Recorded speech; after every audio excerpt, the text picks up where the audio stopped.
وأحسن منك لم تر قط عيني، وأجمل منك لم تلد النساء. خلقت مبرأ من كل عيب، خلقت مبرأ من كل عيب، كأنك قد خلقت كما تشاء. كتاب أنزلناه إليك مبارك ليدبروا آياته وليتذكر أولو الألباب. یہ کتاب برکت والی ہے جسے ہم نے آپ کی طرف نازل فرمایا ہے تاکہ دانش مند لوگ اس کی آیتوں میں غور و فکر کریں اور نصیحت حاصل کریں۔ استغفر اللہ الذی لا الہ الا هو الحی القیوم واتوب الیہ۔ اللہم صلی علی سیدنا محمد وعلی آل سیدنا محمد بعدد کل ذرۃ مئۃ الف الف مرۃ۔ سامعین و ناظرین کرام، السلام علیکم ورحمۃ اللہ وبرکاتہ۔ سامعین کرام، سورہ نحل درس نمبر 1143 آیت 41-42 حصہ اول۔ آج کا موضوع: کیا ہم قرآن پاک سے نصیحت حاصل کرنے کے لیے تیار نہیں ہیں؟ اس کے ساتھ آج کے سبق کا آغاز کرتے ہیں۔ سب سے پہلے گزشتہ سبق کا اعادہ ہوگا۔ اعوذ باللہ من الشیطان الرجیم۔ پناہ مانگتا ہوں میں اللہ کی شیطان مردود سے۔ بسم اللہ الرحمن الرحیم۔ شروع اللہ کے نام سے جو بڑا مہربان نہایت رحم والا ہے۔ وَأَقْسَمُوا بِاللَّهِ جَهْدَ أَيْمَانِهِمْ لَا يَبْعَثُ اللَّهُ مَن يَمُوتُ بَلَى وَعْدًا عَلَيْهِ حَقًّا وَلَكِنَّ أَكْثَرَ النَّاسِ لَا يَعْلَمُونَ۔ اور یہ خدا کی سخت قسمیں کھاتے ہیں کہ جو مر جاتا ہے خدا اسے قیامت کے دن قبر سے نہیں اٹھائے گا۔ ہرگز نہیں، یہ خدا کا وعدہ سچا ہے اور اس کا پورا کرنا اسے ضرور ہے، لیکن اکثر لوگ نہیں جانتے۔ لِيُبَيِّنَ لَهُمُ الَّذِي يَخْتَلِفُونَ فِيهِ وَلِيَعْلَمَ الَّذِينَ كَفَرُوا أَنَّهُمْ كَانُوا كَاذِبِينَ۔ تاکہ جن باتوں میں یہ اختلاف کرتے ہیں وہ ان پر ظاہر کر دے، اور اس لیے کہ کافر جان لیں کہ وہ جھوٹے تھے۔ انما قولنا لشيء اذا اردناه ان نقول له كن فيكون۔ جب ہم کسی چیز کا ارادہ کرتے ہیں تو ہماری بات یہی ہے کہ اس کو کہہ دیتے ہیں کہ ہو جا، تو وہ ہو جاتی ہے۔ سامعین کرام، سورہ نحل آیت نمبر 41۔ والذین ہاجروا فی اللہ، اور جن لوگوں نے ہجرت کی من بعد ما ظلموا، والذین، اور جو لوگ جن لوگوں نے ہجرت کی فی اللہ، اللہ کے لیے، اللہ کی خاطر، من بعد ما ظلموا، ظلم سہنے کے بعد، لنبوئنہم فی الدنیا حسنہ، تو ان کے لیے ان کو ہم دنیا میں اچھا ٹھکانہ دیں گے، وَلَأَجْرُ الْآخِرَةِ اکبر، اور آخرت کا اجر تو بہت زیادہ ہے۔ لَوْ كَانُوا يَعْلَمُونَ، کاش یہ جان لیں، وہ مظلوم جو ہے وہ جان لے۔ الذین صبروا، یہ کون لوگ ہیں جو صبر کرتے ہیں، وعلی ربہم یتوکلون، اور فقط اپنے رب پر بھروسہ کرتے ہیں۔ اس کے بارے میں ہم گزشتہ سبق میں بات کر رہے تھے سامعین کرام۔ دیکھیں، آج کے قرآن کو آج کے حالات کے تناظر میں پڑھا کریں اور سمجھنے کی کوشش کریں۔ یہ رویہ غلط ہے، نامناسب ہے کہ ہم قرآن کے شان نزول کے مطابق ہی قرآنی آیات کو سمجھنے کی کوشش کریں، اور اس کے علاوہ ہم اس کو جاننے کی کوشش نہ کریں، نہ اس سے نصیحت حاصل کرنے کی کوشش کریں، جبکہ حقیقت یہ ہے کہ اللہ تعالیٰ نے فرمایا ہے کہ وَلَقَدْ يَسَّرْنَا الْقُرْآنَ لِلذِّكْرِ فَهَلْ مِن مُدَّكِرٍ، کہ قرآن کو میں نے نصیحت لینے کے لیے آسان کر دیا ہے، بس ہے جو سوچے اور سمجھے۔ تو قرآن تو پورا کا قرآن الذکر ہے، نصیحت۔ قرآن کا ایک نام جو ہے ذکر بھی ہے، الذکر، یہاں بھی آئے گا آیت نمبر 43 میں۔ بہرحال تو آج کی جو ترجمہ میں نے کیا والذین ہاجروا فی اللہ، آج بھی آپ ہجرت کر سکتے ہیں، ہجرت آج بھی ہوتی ہے۔ حضور صلی اللہ علیہ وسلم کہتے ہیں المہاجر من حجر الخطایا، مہاجر حقیقی وہ ہے جو گناہوں کو چھوڑ دے۔ تو اصل ہجرت تو یہ ہے، اور پہلے یہ ہجرت ہونی چاہیے، اس کے بعد اگر کوئی گنجائش ہوتی ہے اس کی زمینی یا مالی ہجرت کی، وہ الگ مسئلہ ہے، لیکن ہجرت یعنی گناہوں کو چھوڑنا تو لازم ہے، فرض ہے بلکہ اور انسان کی کامیابی اسی میں ہے کہ یہ گناہوں کو چھوڑ دے، خطاؤں کو چھوڑ دے۔ اور خطا کیا ہے یہ بھی میں آپ کو بتاؤں اللہ کی توفیق اور اس کے فضل سے۔ اصل خطا یہ ہے کہ ہم نفسانی خواہشات کو پورا کرنے میں لگ جائیں، یہ بہت بڑی خطا ہے۔ آج جو ہے ہم یہ خطا چھوڑنے کے لیے تیار نہیں، چند ایک افعال و اعمال کر لیں گے بظاہر دکھنے والے، جو کلمہ، نماز، روزہ، زکوٰۃ، حج، لیکن جو اصل مسئلہ ہے آج دیکھ لیں، ہمارا مسئلہ نمبر 1 یہ ہے کہ ہم نفس کی اطاعت چھوڑنے کے لیے تیار نہیں ہیں، اور اصل جو چیز ہے کامیابی کے لیے، یہ بات نوٹ کر لیں، اصل جو اللہ کے جو مطالبہ ہے وہ یہ ہے کہ تم خواہشات نفس کو چھوڑ دو۔ اور یہ بات تو میں آپ کو کہتا رہتا ہوں، قرآن بھی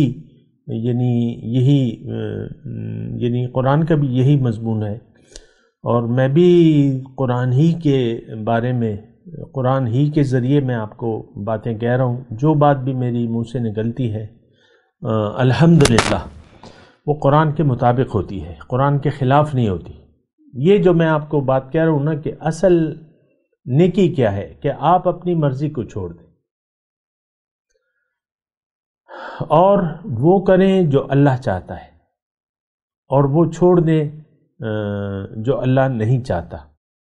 اور یہ احکامات تو یعنی یہ بات تو قرآن مجید میں واضح ہے، اللہ کی چاہت کیا ہے وہ قرآن میں لکھی ہوئی ہے، اور پھر اس پہ عمل کیسے ہوگا وہ ہمارے رسول صلی اللہ علیہ وسلم نے اس پہ عمل کر کے بتایا ہے۔ قرآن کی ہدایات پر حضور صلی اللہ علیہ وسلم نے ایک مکمل ہمارے سامنے نمونہ پیش کیا ہے۔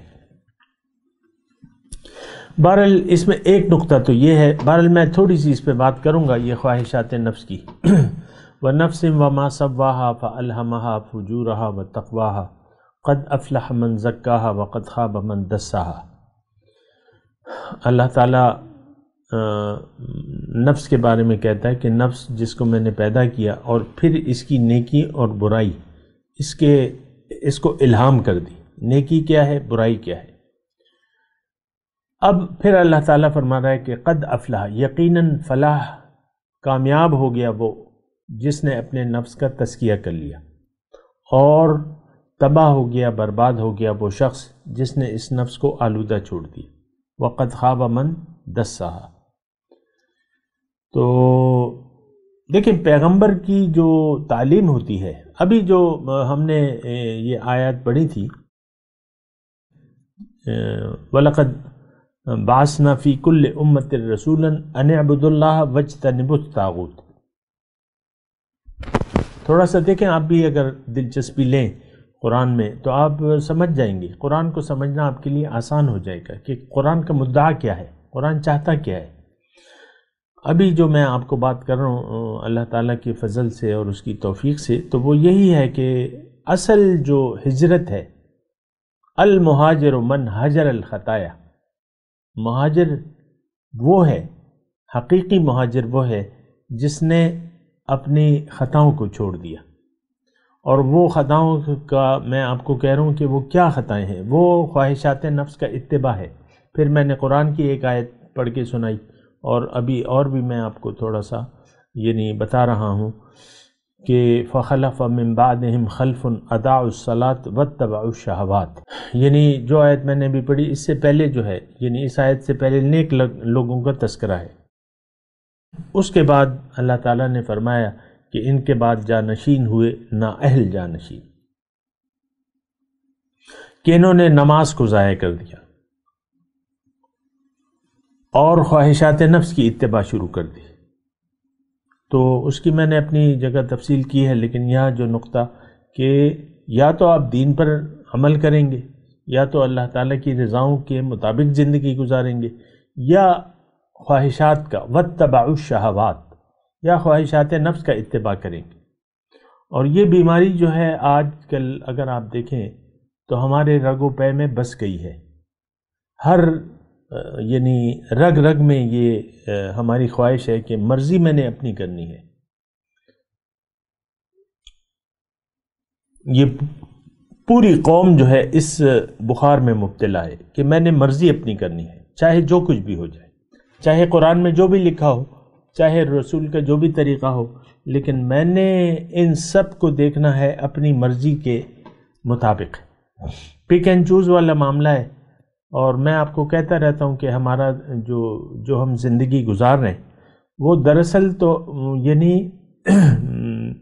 دین پر عمل نہیں کر رہے. دین کو ہم نے اپنی خواہشات کے تابع کر لیا. مرضی آئی، بیگم صاحب کی مرضی آئی تو وہ موڈ اچھا ہوا تو اچھی طریقے سے بولیں گی، اور مرضی نہیں آئی تو نہیں بولیں گی. یا شوہر اسی طرح، شوہر کہ موڈ اچھا ہوا، دکان میں کاروبار اچھا ہوا، پیسے اچھے ملے تو گھر آ کے وہ حشاش بچاش ہوں گے. یا کوئی اولاد کی خوشی اللہ تعالیٰ نے دے دی مثال کے طور پہ، تو خوش خوش پھر رہے ہوں گے اور مبارکبادیاں لے رہے ہوں گے. اور کچھ اور ہو گیا تو پھر منہ ان کا لٹک جاتا ہے. مثال کے طور پہ میں کہہ رہا ہوں خواہشات نفس کا اتباع جو ہے. اچھا، ایک آیت میری اور یاد آ رہی ہے کہ وَلَا تُطِعْ مَنْ أَغْفَلْنَا قَلْبَهُ عَنْ ذِكْرِنَا وَاتَّبَعَ هَوَاهُ وَكَانَ أَمْرُهُ فُرُطًا. یہ بالکل ہمارے حالات کے، قرآن تو ہمارے ہی تذکرہ ہے. لَقَدْ أَنزَلْنَا إِلَيْكُمْ كِتَابًا فِيهِ ذِكْرُكُمْ. میں نے تمہارے لیے کتاب نازل کی ہے، اس میں تمہارا ذکر ہے.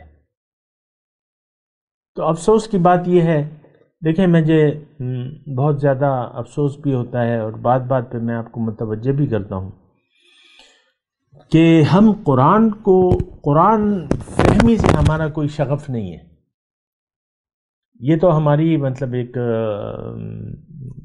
قومی رویہ ہے. قرآن سے ہماری کوئی دلچسپی نہیں ہے.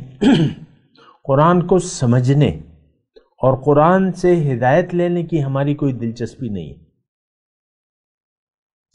یہی مضمون آپ کتابوں میں پڑھیں گے تو یہ مضمون اس طریقے سے آپ کو نہیں ملے گا جو قرآن کی عام طور پہ جو بس وہ خاص حالات کے تناظر میں بات بتا دی.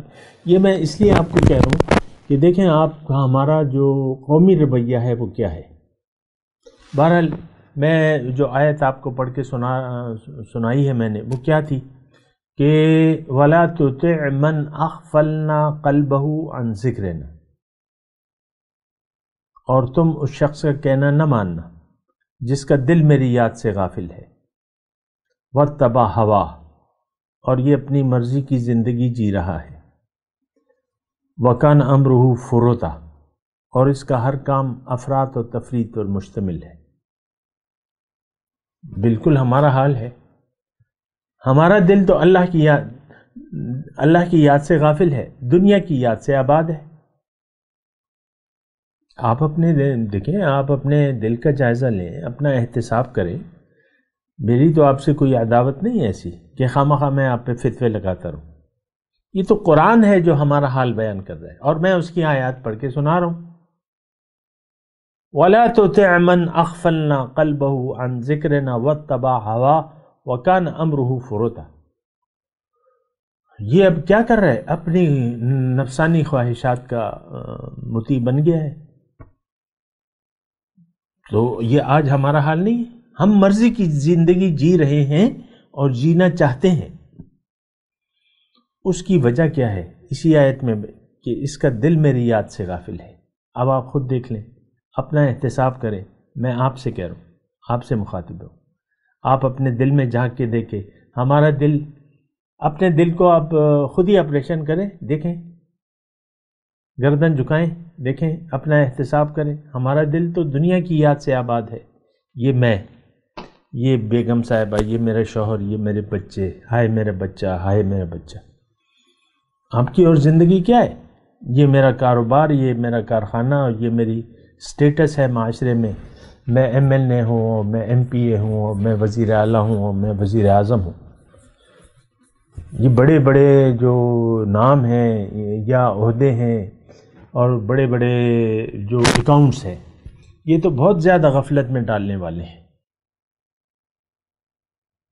بہت زیادہ غفلت میں ڈالنے والے انسان کو.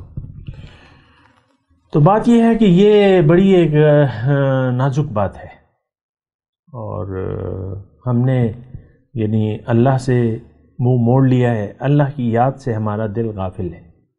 بڑا مطلب ایک تکلیف دہ مرحلہ ہے. وہ رب جس نے ہمیں بڑے پیار سے پیدا کیا ہے، اوہو سبحان اللہ، ان اللہ بالناس لرؤوف الرحیم وکان بالمؤمنین رحیما. اور وہ مومنوں پر بڑا مہربان ہے، لوگوں پر اللہ تعالیٰ بالناس لرؤوف الرحیم، بہت شفیق و مہربان. یہ دیکھیں اللہ تعالیٰ کی، میں تھوڑا سا رک کے آپ اللہ کی محبت کا اندازہ تو لگائیں کہ کتنی محبت سے اس نے ہمیں بنایا ہے، ہمیں اس دنیا میں بسایا ہے. یہ دنیا ہمارے لیے بنائی ہے، اور اتنی نعمتیں ہیں جو گننا چاہے ہم گن نہیں سکتے. سر تاپا ہم اللہ کی نعمتوں میں گھرے ہوئے ہیں. آج میں بیٹھا ہوں یا مثال کے طور پہ، تو کھانا پینا جاری ہے، صبح ناشتہ، دوپہر کا کھانا، رات کا کھانا، اور بیچ میں ہلکے ناشتے وغیرہ جو بھی ہے، یہ سب ہمارا وہ ہے، سنیکس. اچھا، پھر اب اس وقت میں جو بیٹھا ہوں آپ کے سامنے، ہوا میں آکسیجن اللہ تعالیٰ نے ایک مناسب مقدار میں میرے لیے پیدا کی بھی ہے، اور مسلسل مجھے آکسیجن دیے جا رہا ہے. اب آکسیجن کتنی بڑی نعمت ہے. یعنی زندگی کی کوئی ایک نعمت تو نہیں ہے، بہت سی نعمت جو ہے، نعمتوں سے ان کو ہم جانتے بھی نہیں ہیں، لیکن وہ نعمتوں سے ہم فائدہ اٹھا رہے ہیں. اور یہ تو رب ہے، یہ تو رب ہے، اور یہ اللہ ہے. سبحان اللہ، یہ اللہ ہے. تو اللہ سے رابطہ ہم نے کاٹ لیا ہے، اور مادے سے ہم نے اپنا رابطہ جوڑ لیا ہے. میٹیریل سے، مادے سے ہم مادے کے ہو کر رہ گئے ہیں. اب جب مادے سے ہم نے دل لگا لیا ہے، اب کسی اور چیز کا ہمیں ہوش نہیں ہے. بس یہ مختصر بات ہے. آپ اپنا آپ دیکھ لیں، کافی اس میں بڑی نصیحت ہے. بہرحال اچھا، بہرحال میں آپ کو یہ مضمون کہہ رہا تھا، یہ والذین ہاجروا فی اللہ من بعد ما ظلموا لنبوئنہم فی الدنیا حسنہ. اللہ تعالیٰ نے ہمیں ایک گارنٹی دی ہے اس میں، اگر تم میرے لیے اپنی خواہشات نفس کو چھوڑ دو گے، خطاؤں کو چھوڑ دو گے، تو میں تمہیں اچھی دنیا دوں گا، دنیا میں اچھا ٹھکانہ دوں گا. یہی اس کا، اور آخرت کا اجر تو بہت بہتر ہے. کاش ہم جانتے. تو آخرت کی نعمتیں تو ہم نے تو نہ دیکھی ہیں، نہ دیکھ سکتے ہیں، نہ سوچ سکتے ہیں اس کے متعلق، لیکن پھر بھی اللہ تعالیٰ فرما رہے ہیں. اچھا، اس میں یہ آیت نمبر 41 جو ہے، 41 نمبر، اگر کوئی یہ کہتا ہے، یعنی دیکھیں یہ تو پھر ضد ہوگی کہ نہیں یہ آیت تو ہمارے لیے نہیں ہے، یہ تو ہجرت والے وہ چند ایک لوگ تھے جنہوں نے مکے سے مدینہ ہجرت کی تھی، اس آیت کے مخاطب، تو اس سے بڑا ظلم کچھ اور نہیں ہے کہ آپ قرآن کو اپنے لیے نہیں سمجھتے۔ میں نے تو آج کے حالات کے تناظر میں آپ سے ایک بات کہہ رہا ہوں، اور وہ بات سچ ہے۔ میں کہہ رہا ہوں اس آیت میں نصیحت یہ ہے، مضمون یہ ہے کہ اللہ تعالیٰ فرما رہا ہے کہ اگر تم نے خطاؤں سے ہجرت، خطائیں چھوڑ دی تم نے، اور خطائیں میں نے آپ کو بتایا کیا، خواہشات نفس، خواہشات نفس کی اگر ہم نے پیروی چھوڑ دی اور رب کی رضا کے سامنے ہم نے سر جھکا دیا، تو اللہ کی گارنٹی ہے لَنُبَوِّئَنَّهُمْ فِي الدُّنْيَا حَسَنَةً، اس دنیا میں ہم اس کو بہت اچھا ٹھکانہ دیں گے۔ اچھا، اب اس میں دیکھیں، میں آپ کو بات کروں، اصل میں تو ہمارا یہ مادی ذہن ہے، لالچی، دنیا کی حرص اور ہوس میں لالچی ہو گئے ہم۔ یہ اس قسم کی جب ہم آیات پڑھتے ہیں تو ہم کہتے ہیں کہ یار چلو ٹھیک ہے، کر لیتے ہیں، پیسوں کی لڑی لگ جائے گی، پیسوں کی بہار آ جائے گی، مال و دولت کے انبار، سونا چاندی وغیرہ، یہ اصل میں ہمارا مادی ذہن کا وہ ہے، لیکن ایسی بات نہیں ہے۔ حسنہ، دنیا میں حسنہ کیا ہے، میں نے آپ کو پہلے بھی بتایا ہے، اور یہ بھی یعنی یہ بھی میں آپ کو بتاؤں کہ نیک اعمال کی توفیق مل جانا یہ دنیا کا حسنہ ہے۔ آپ جب کہتے ہیں نا ربنا آتنا فی الدنیا حسنہ وفی الآخرۃ حسنہ، دنیا کا حسنہ کیا ہے اصل میں؟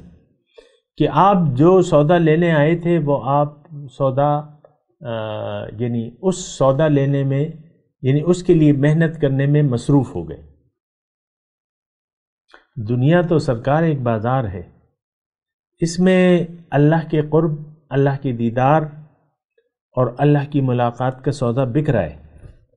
تو بعض لوگ اس سودے سے غافل ہیں، اور بعض لوگ جو ہیں اس سودے کو حاصل کرنے کے لیے کوشش کر رہے ہیں، جد و جہد کر رہے ہیں، جاہدوا فی اللہ حق جہادہ واتقوا اللہ حق تقاتہ۔ تو اگر کسی شخص کو اللہ تعالیٰ اپنی راہ میں اس سودے کی لیے کوششیں کرنے کی توفیق دے دیتا ہے تو یہ دنیا کا حسنہ ہے۔ آپ کو تو حسنہ مل گیا، دنیا میں حسنہ تو یہی ہے، اور بھی ہے، لیکن میں آپ کو جو بات کہہ رہا ہوں اس کو ذرا سمجھیں۔ آپ نیک اعمال کی توفیق مل جائے، نفسانی خواہشات سے آپ پیچھا چھوڑا لیں اور آپ ہجرت کر لیں، خطائیں چھوڑ دیں، نفس کی پوجا چھوڑ دیں، اللہ کی بندگی شروع کر دیں، اللہ کو راضی کرنا شروع کر دیں، اس کے لیے اعمال جد و جہد شروع کر دیں، تو یہ دنیا کا حسنہ ہے سر۔ بہت میں آہستگی سے، بہت تسلی سے میں آپ کو یہ مضمون بتا رہا ہوں۔ اور دیکھیں، اب یہ حسنہ جو ہے، یہ حسنہ ملا ہے پیغمبروں کو۔ آپ کیا سوچتے ہیں کہ حضور صلی اللہ علیہ وسلم کو اللہ تعالیٰ نے حسنہ نہیں دیا تھا؟ ہمارے جو مادی ذہن میں یہ جو شیطانی گندگی کے خیالات پھرتے ہیں نا، سونا چاندی مال دولت، تو ہمارے حضور نے تو یہ چاہا ہی نہیں تھا، تو لیکن ان کی زندگی سب سے زیادہ حسنہ ان کے حصے میں آیا۔ یہ ہمارا ایمان ہے اور ہونا چاہیے۔ تو وہ کیا ہے؟ وہ حسنہ تو بس وہ لے گئے وَرَفَعْنَا لَكَ ذِكْرَكَ، تو وہ کام کیے انہوں نے، اللہ کو، اللہ کی رضا کے کام کیے۔ آپ بھی یہ حسنہ آپ کو بھی مل سکتا ہے اگر آپ اللہ کو راضی کرنے کے لیے کوششیں شروع کر دیں، تو یہ حسنہ آپ کو مل جائے گا۔ اصل میں رضا الہی کی ہماری نظر میں کوئی اہمیت نہیں ہے۔ مسئلہ یہ ہے، رضا الہی یا رضا الہی کے لیے زندگی کو وقف کر دینا، اللہ کو راضی کرنے کے لیے زندگی گزارنا، ہماری نظر میں اس کی کوئی اہمیت نہیں ہے۔ اور آپ کو پتہ ہے میں کیوں دلیل دوں، آپ خود دیکھ لیں کہ آپ کی نظر میں حسنہ کیا ہے۔ بہت بری بات ہے، سمجھ اس کو کہتے ہیں سمجھ الٹی ہو جانا۔ ہماری سمجھ الٹی ہو گئی ہے کہ دنیاوی مال و دولت یہ گندگی ہے سامنے کرام، یعنی اس سے اگر آپ نے دل لگا لیا تو گندگی میں پڑ گئے، یہ تو کیچڑ ہے، یہ دلدل ہے۔ اللہ کی یاد سے منہ موڑ کے اگر یہ دنیا آپ کو مل گئی تو آپ اللہ کی لعنت میں گرفتار ہو گئے۔ تو دیکھیں وہ چیز نہیں ہے۔ ابراہیم علیہ السلام کے بارے میں اللہ تعالیٰ نے فرمایا وَآتَيْنَاهُ فِي الدُّنْيَا حَسَنَةً وَإِنَّهُ فِي الْآخِرَةِ لَمِنَ الصَّالِحِينَ۔ ابراہیم علیہ السلام، ابراہیم علیہ السلام کون تھے؟ ساری عمر مشقت، محنت اور مشقت میں گزار دی، کوئی بادشاہی نہیں تھی ان کے پاس، کوئی ایسا وہ نہیں تھا، اور آپ نے عراق سے نکالے گئے، آگ میں ڈال دیا گیا، اور پھر وہاں سے چلے گئے، ہجرت کر لی، پھر وہ اپنے تبلیغی کام کرتے رہے، نہ کوئی سونا چاندی کے انبار تھے، نہ کچھ تھا نہ کچھ تھا۔ لیکن اللہ تعالیٰ فرما رہے وَآتَيْنَاهُ فِي الدُّنْيَا حَسَنَةً وَإِنَّهُ فِي الْآخِرَةِ لَمِنَ الصَّالِحِينَ۔ ابراہیم علیہ السلام کو میں نے دنیا میں حسنہ دے دیا۔ تو تھوڑا سا اپنے ذہن کو بدلیں۔ ہمارا تو ٹوٹلی مادی ذہن ہے، مادی سوچ ہے۔ میرا درس لوگ یعنی قرآن کو لوگ کیوں نہیں سنتے کہ اس میں تو جان و مال کی قربانی کا تذکرہ ہے، اپنے آپ کو بیچ دینے کی بات ہے، اللہ کی رضا کو حاصل کرنے کی بات ہے، اور لوگ تو دنیا کے طالب ہیں، طالب دنیا ہیں، دنیا دار ہیں، اور بننا چاہیے تھا انسان کو طالب مولا، اللہ کا چاہنے والا بننا چاہیے تھا، وہ ہم بننے کے لیے تیار نہیں ہیں۔ تو بہرحال اچھا، اس میں لَنُبَوِّئَنَّهُمْ فِي الدُّنْيَا حَسَنَةً، ایک اور بات میں اس سلسلے میں آپ کو بتاؤں کہ دیکھیں کچھ لوگوں کو جو نیک لوگ ہیں، جنہوں نے خطاؤں کو چھوڑ کے اللہ کی رضا کا سودا کر لیا ہے، ان کا دل مطمئن ہے۔ الذین آمنوا وتطمئن قلوبهم بذکر اللہ، الا بذکر اللہ تطمئن، یعنی جن کا دل اللہ کی یاد سے آباد ہے ان کا دل مطمئن ہے۔ دل کا مطمئن ہو جانا، دل کو راضی، دل خوش ہونا، راضی ہونا، تو یہ کچھ کم نعمت ہے۔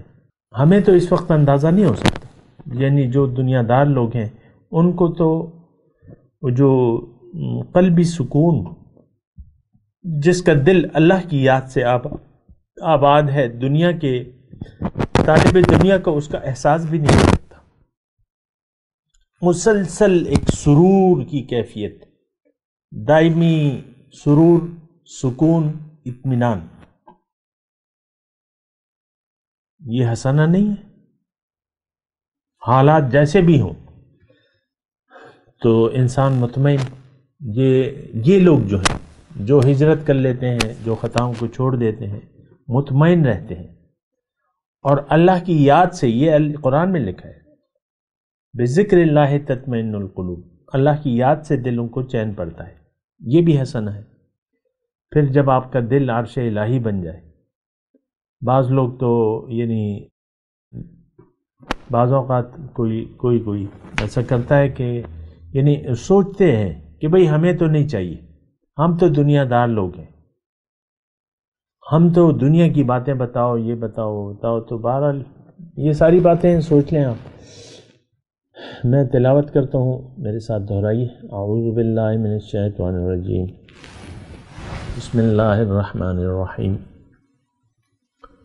والذین ہاجروا فی اللہ من بعد ما ظلموا لنبوئنہم فی الدنیا حسنہ وَلَأَجْرُ الْآخِرَةِ أَكْبَرُ لَوْ كَانُوا يَعْلَمُونَ الَّذِينَ صَبَرُوا عَلَى رَبِّهِمْ يَتَوَكَّلُونَ اب ان آیات کا ترجمہ سنا دیں۔ والذین ہاجروا فی اللہ، جنہوں نے اللہ کی خاطر ہجرت کی، من بعد ما ظلموا، ظلم سہنے کے بعد، لنبوئنہم فی الدنیا حسنہ، ان کو ہم دنیا میں ہی اچھا ٹھکانہ دیں گے، وَلَأَجْرُ الْآخِرَةِ اکبر،